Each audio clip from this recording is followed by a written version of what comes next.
What if the vehicle you've been dreaming about is not just capable off-road, but actually makes your everyday life feel a little more adventurous? I asked myself that while standing in a muddy trailhead parking lot, keys in hand, staring at the 2026 Jeep Wrangler next to my friend's decade-old model.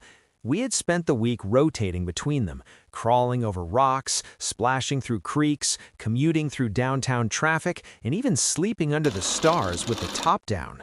I was not just testing specs, I was testing soul. And over those days, 6 real questions kept rising, not from brochures, but from the kind of moments that define ownership.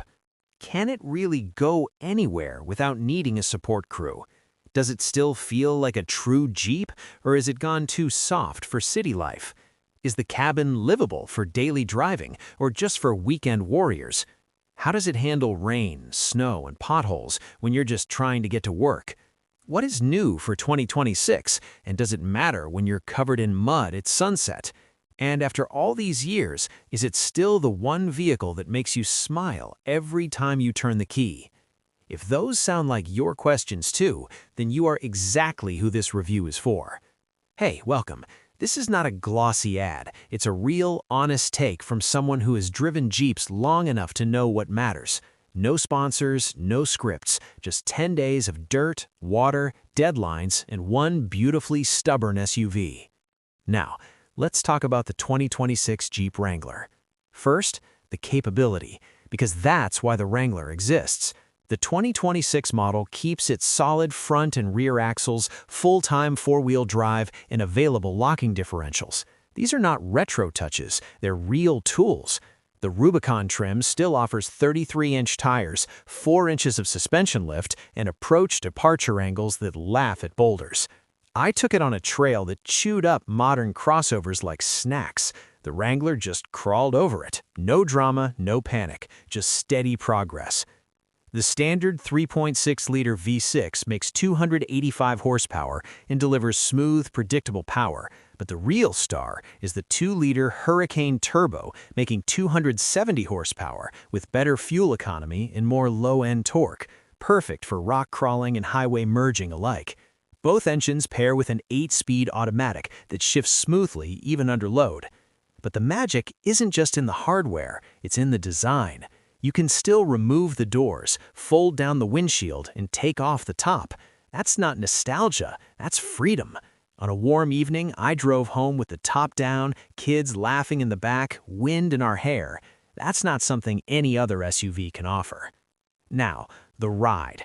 Let's be honest, the Wrangler has never been known for comfort, but for 2026, Jeep refined the suspension with new dampers and bushings.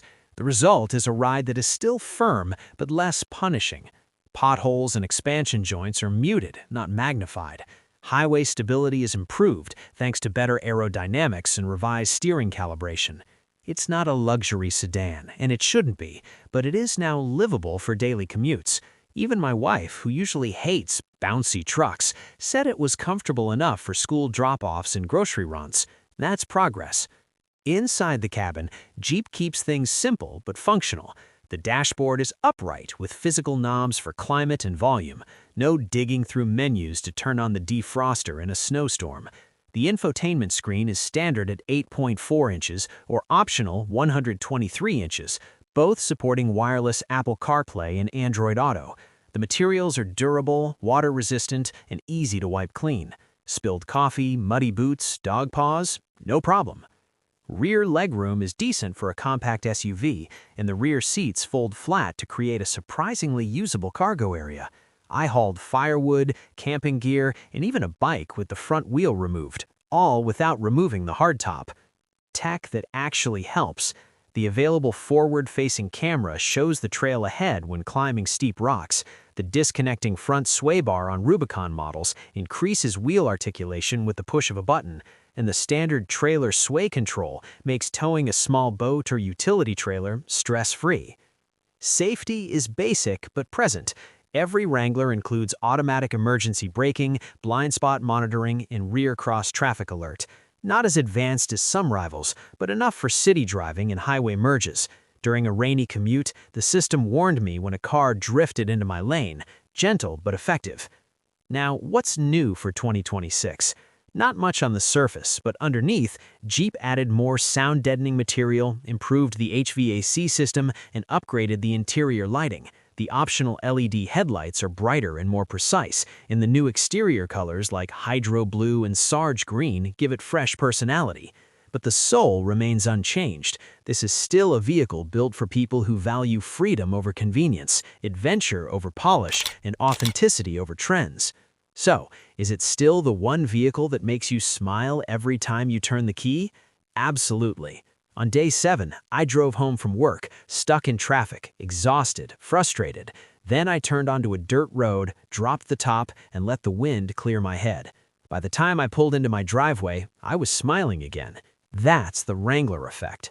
After 10 days of real-world driving, I found myself appreciating the Wrangler not despite its quirks, but because of them. The wind noise, the firm ride, the manual door latches. They're not flaws, they're reminders that this is not just transportation, it's a statement. It doesn't try to be everything, it simply stays true to what it's always been. A gateway to the wild, a companion for the curious, and a rolling reminder that sometimes the best roads are the ones not paved. This is a real review from real use. If it helped you see the Wrangler clearly, thank you for reading. I'll see you in the next one.